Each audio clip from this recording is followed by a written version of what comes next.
Good afternoon. I'm Kyle Laroche Eyma, and you're watching Radio Telenormandie.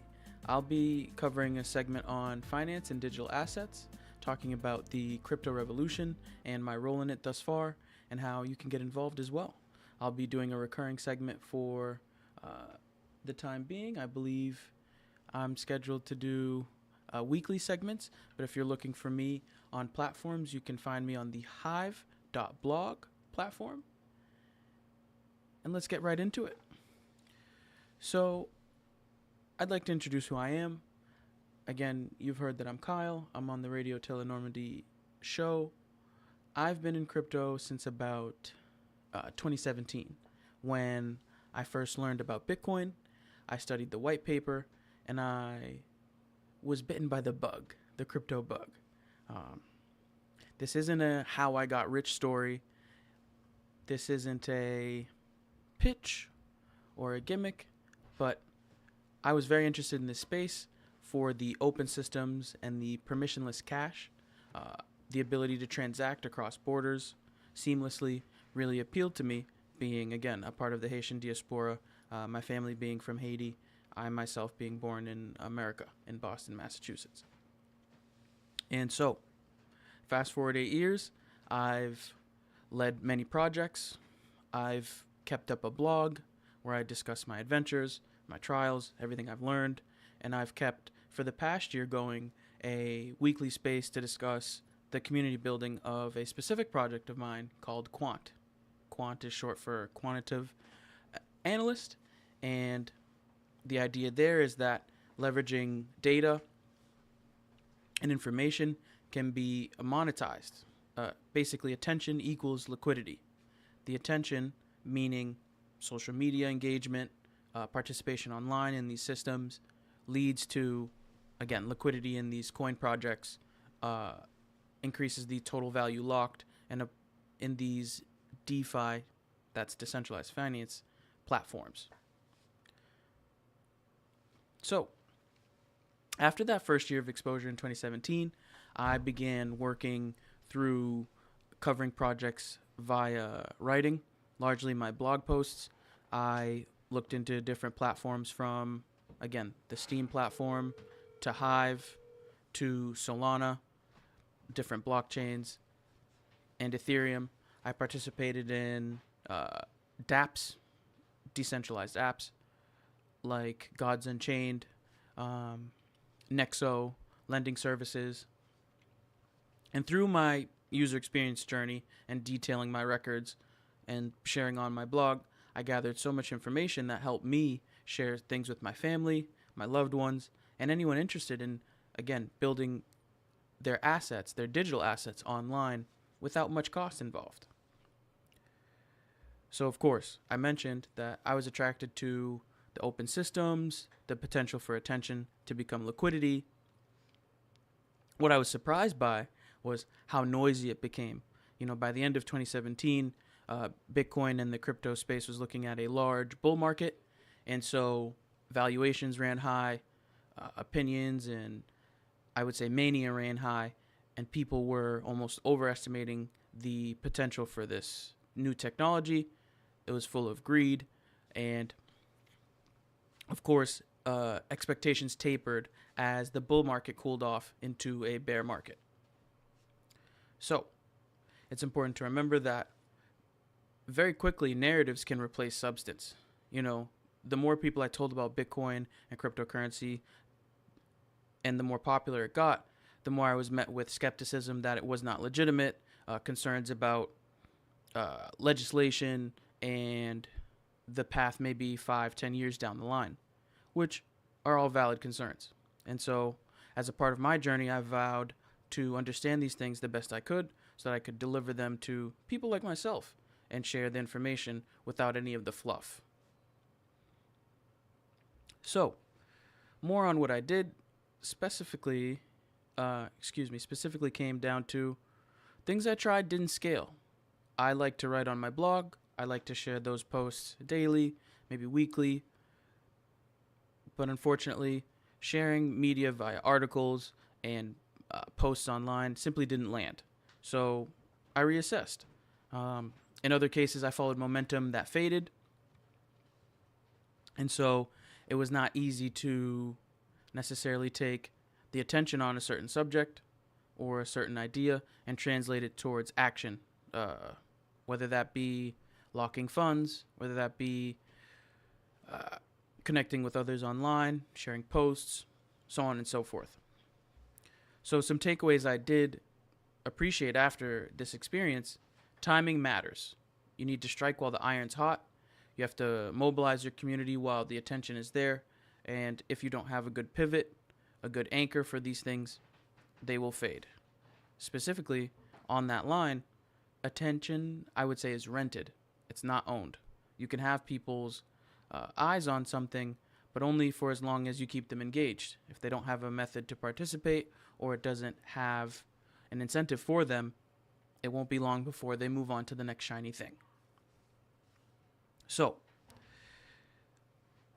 my process matured in a certain sense because I shifted from chasing results, like following charts, looking for certain amounts of money made or hit, and I moved towards building routines. Regularly, I would check on these different blockchains. I would write reports on them. I would post to my blog. I made those rituals that I followed that helped build my consistency and my knowledge base in the space. I moved from reacting to price movement, stories, news about what the current administration is doing in regards to digital assets. I moved from reacting to that information to observing it, recording it, and sharing my findings. So, among those things, some questions I asked myself included: who do I notice is staying in the game? Who do I notice is contributing without incentive? These people I tried to focus on as I used them to spread my message, learn from them what projects they're interested in, and highlight the pain points that stand as obstacles in regards to learning about digital assets, participating in crypto, and avoiding scams and fraud. So, one thing I knew after participating in this the past year, talking about my quantitative analysis project in crypto, Quant for short, real communities form slowly and quietly. I wasn't getting people to join me overnight. I wasn't promising historical riches or generational wealth, but people were interested in my consistency and the subjects I was sharing about on a regular basis. So, in my realm, I consider blogging a thinking tool. It's an art for me as well as a discipline. And most importantly, like this show, it's a record. It allows me to record this information in a concise manner and share it with those who aren't able to participate at the time or those who want to follow up afterwards. So, for anyone interested in things I've done so far, I have a long list of blog articles, presentations I've done, and I have that information available for anyone interested. The reason I go about this way is that it forces me to finish my thoughts, be precise, and stay accountable. Because many times, whether it be studying a new project, participating in an airdrop, becoming eligible for a new application, anything, without the follow through, without the participation, you will miss out on opportunities. I mean, the year I was interested in Bitcoin, the assets were at close to an all-time low that year. And before the year was out, they had multiplied in valuations maybe 10, 20 times.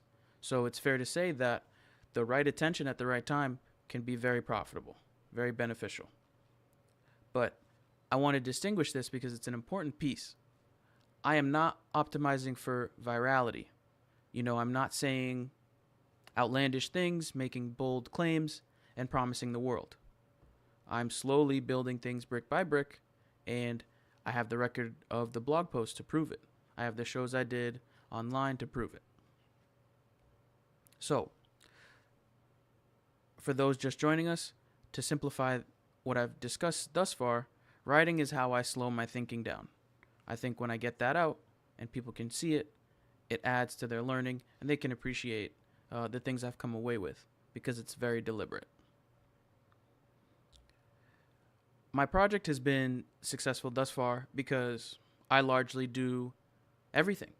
And that highlights the pain point I ran into previously. I tried things that didn't scale. So, to explain further, I wasn't able to translate my blogging into large groups of people blogging. I wasn't able to turn my participation into mass group participation. But that's okay. And that's because through my own actions, I was able to leverage more capital. And I'll explain how. On top of my research into crypto, I've been delving into research surveys. I've been a part of focus groups and I participate in opinion studies. And for those that aren't familiar, long story short, brands rely on consumer opinions to form their next decision, their campaigns, test products, and more. And so what that entails, let's say a brand like Nike, I did a study with formerly known as Eli Lilly. Now they're referred to as Lilly. The biotech company or pharmaceutical company, they were looking for opinions on their latest commercial. And so without delving into too much, I just offered my opinions on their current marketing promotion. But there's many subjects. I know people who've participated in mock trials, people who have received sample toothpaste. I myself have studied different marketing promotions. I've received products and reviewed them. And in turn, I receive these rewards. These rewards I fund my crypto endeavors with. I get merch to give away to community members. I get promotional materials like stickers and posters to hand out to people. And they also support what I do personally, which is compounding the information into digestible morsels, right? I'm here sharing about my journey in crypto. I've largely accomplished that by reading, writing, and saving. And the takeaway there is that I can do it and you can do it too. There's nothing about the process that I've done so far that has been above me, and I haven't had to leverage any skills I don't have. In fact, I've been able to learn skills through this process. I'm a better researcher. I'm a better writer. I like to think I'm a better public speaker, but we'll see after the show.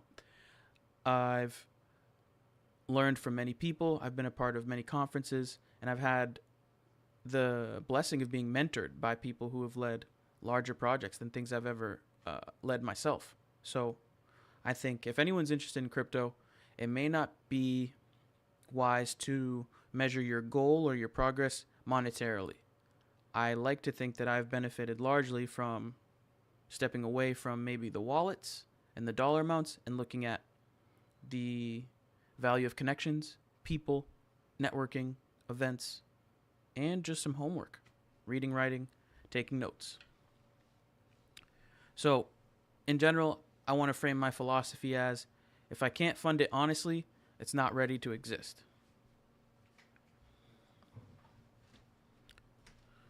So, to bring it to a head, I've thought about the things I've studied in my journey thus far, and I consider community very differently than before. I've redefined success in my terms, and for example, I think community is not a follower count. Community is not engagement spikes online, getting people to retweet or like, share posts, although that does help. To me, community is people who return, they come back. People who ask more, and not just more questions, but better questions over time. So, I guess you can consider my current benchmark depth over reach. I'm not exactly looking for more and more people to talk about crypto because plenty do. But I'm asking and I'm looking for people who are asking deeper questions, looking to dive more into what crypto entails, what digital assets offer, and what that world of finance looks like in today's growing technological world. So, if I had to say what I felt about the whole thing, I rather earn people's trust than borrow a couple eyes, right? I want to have the engagement of people who are genuinely interested rather than doing things flashy for looks. So if anyone's curious about my week to week, it involves a few different things, but I mentioned them many times before. I write consistently, I read white papers, and I check out websites for projects. I document things publicly. I meet with my communities. I'd say weekends at noon, and I have spaces like this where I humor their questions, I share things with them, I give updates through the forums that we're a part of, I talk to them directly, and I do this almost week in, week out. And through that, you could say I'm the tortoise instead of the hare, right? Slow and steady, and I win the race just doing what I can, bit by bit, brick by brick I build. So I appreciate the time being on Radio Telenormandie. I'd like to close by sharing that I'm building in public because those businesses and projects that promise the world behind closed doors, they don't have the people's trust because you can't see them face to face. You can't ask them questions that you actually have. But I'm here. I'm not rushing for outcomes.